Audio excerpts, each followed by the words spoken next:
Hey, have you ever read a leadership book and a bunch of the principles you liked, but then there were other principles that you think this just wouldn't fit in our organization? Well, you're right, because every organization is different, which is why you want to understand something called your engagement signature, because this really is the key to understanding how to engage your staff unique to your organization. And that's what we're going to be diving into in this video.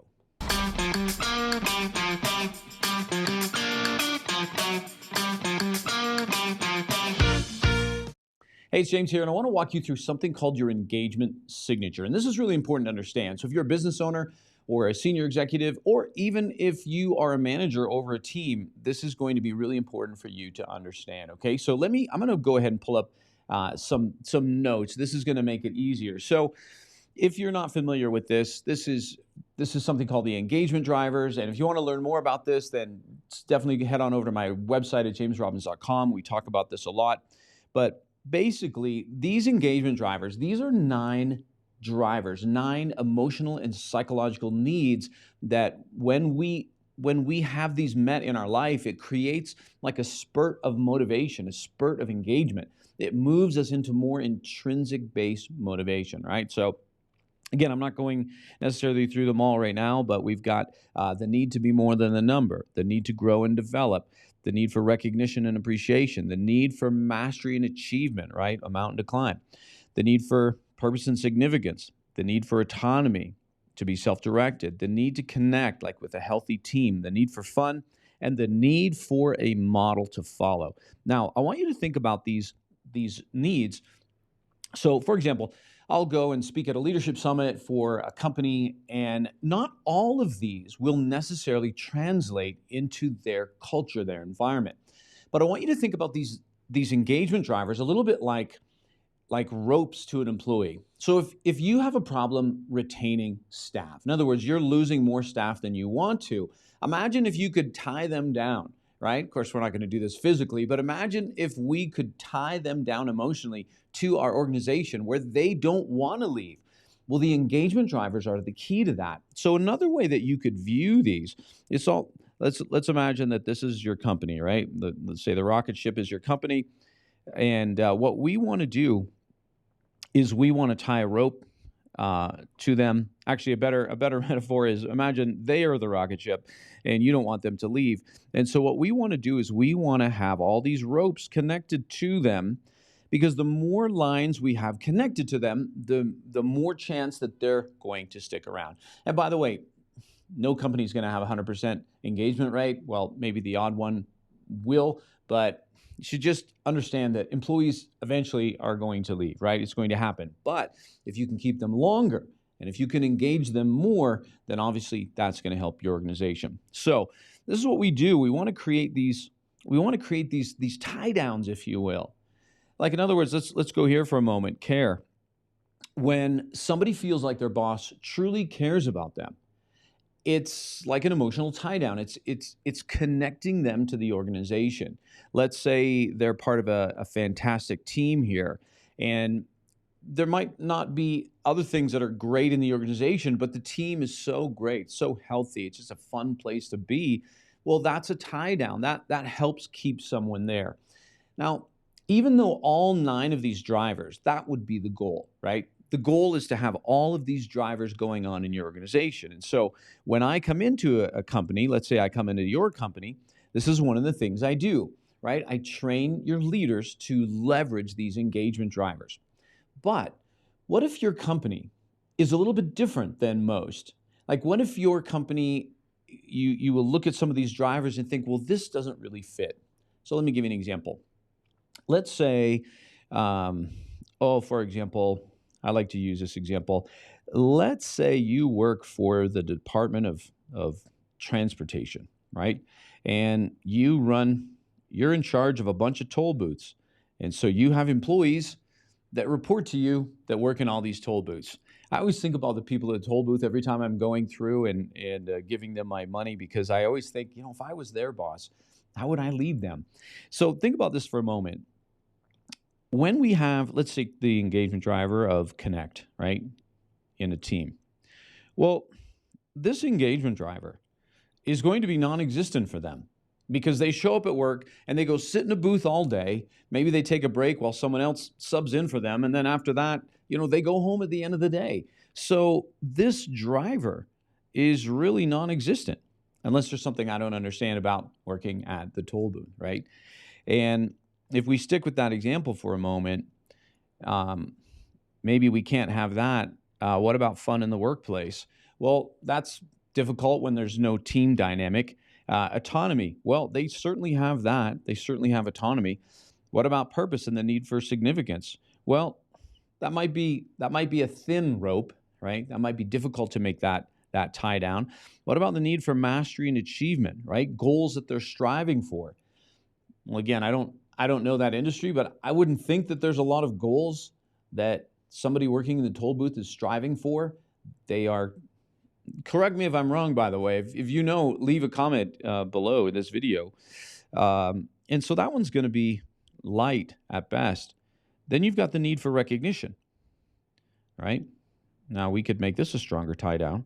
What about the need to grow and develop in terms of somebody training to get better? Well, maybe that's going to be a thin rope. What about the need to be more than a number? Okay, well, we're in charge of that, right? So we can care.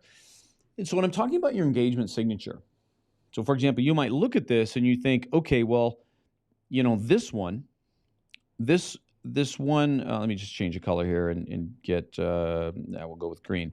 So let's say this, right? This is going to be non-existent. So we're going to take that one away. So it's like we've lost a rope tying that employee emotionally to our organization. So if we lose a rope there, then we want to strengthen a rope someplace else. And let's just say for example's sake, let's say it's really hard to connect a sense of purpose. Like people are just there, hey, I'm here to do my job and I'm going to make money and I'm going to go home and that's okay with me. And maybe there's no goals, right? It's just I'm going to put in my shift and be done. And so suddenly, and maybe there's no training because there's no really training needed, whatever the job is. And so all of a sudden, you begin to see why some jobs have high turnover. The reason there's high turnover is because we lose some of these engagement drivers. Now, sometimes people have high turnover because though they have the chance to engage with these drivers, they don't. But there's some jobs where the driver just doesn't exist for that, which makes it a weaker tie for them to stick with your organization, which means you need to leverage even more the ones that you do have. So, for example, if you are in an industry where this current picture would describe your staff, or maybe you're in fast food industry or something like that, well, you've got to double down on the drivers you do have. So, for example, that would be here, right? That would be here about care. You would want to amp up and help your staff know that you care about them. You have their backs. You're consistently doing that. You would want to make sure that you are finding ways to recognize and appreciate them so they feel that, right? They feel appreciated by you. Giving them a chance to exercise their autonomy and their creativity to see if they can think of how they can make the job better.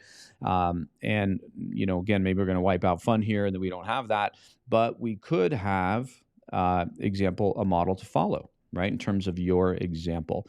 But even that might not exist because maybe they don't get to see you very much because they're, off-site or they're in a fire lookout tower for the entire summer. I don't know, might be something like that.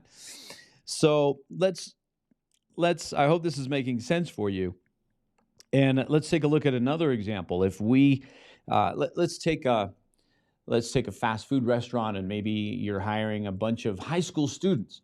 Well, I'm generalizing here, right? So don't get angry at me for this. But when I was a high school student and I was working at a golf course, I didn't really think about this. I wasn't really there about purpose and significance. I wanted money for the weekend. I wanted money so that my parents wouldn't hound me, like to go get a job, so I had a job. And while I was on the job, I wanted to do something with a good group of people that was fun. That was important to me. And this is why you have to not only know your industry, but you have to know your staff and who you've hired. Because for some people, fun might be one of the most important drivers. Like, in other words, if they're not having fun, then yeah, they're going to take off and go look at another job somewhere else. And so then maybe this driver, you've got to make sure you got to amp up, because maybe, and this one too, right here, right? Because maybe this autonomy one, maybe this is non-existent, because maybe you have processes in place and people don't really have a lot of room to be creative, because it's just, you have to follow this process. I'm sorry, but it just is that, right? Because the more autonomy we take from people, the less they have to think. Now, there are some jobs like that where people don't have to think that much. So we lose that driver. So if we lose that driver, we got to double down on another driver, right? So again, I want to make this clear. If we're losing this one, autonomy, then we want to make sure, where else can we double down? And so maybe for the young person, maybe we're going to help them grow in their skills, right? And so we're going to amp up training and carve out some time for that. And you might think, well, I don't have time in the schedule to do some extra training for them. Well, you're going to have to make some time for then recruiting to replace them, right? So this is how you have to think. And of course, again, you can always come back to this. This is the killer driver. Killer meaning good, right? That our staff feel like we care about them. So anyways, I don't want to beat this to death. I just want to make the point here that when you are looking at how to engage your staff, and again, there's lots of great leadership books out there. And if you haven't checked out 9 Minutes on Monday, by the way, go check that out. You can get that in stores everywhere, or go to our website at jamesrobbins.com. But even as you read through 9 Minutes on Monday, which walks you through these engagement drivers, maybe not all drivers fit for you. And it's important to understand that, so that when you know that some don't, you have to make up for them with doubling down on some of the other drivers. Because again, think of those drivers almost like ropes. And the more ropes you have connected to an employee, the greater chance that they are going to stick with you longer. And that's a good thing for you. And if it's a great place to work, it's also a great thing for them. All right, so if you would like more information about the engagement drivers, or just how to engage your staff, or you want some help with your organization, head on over to our website at jamesrobbins.com, and you can find a lot of free tools and tips over there.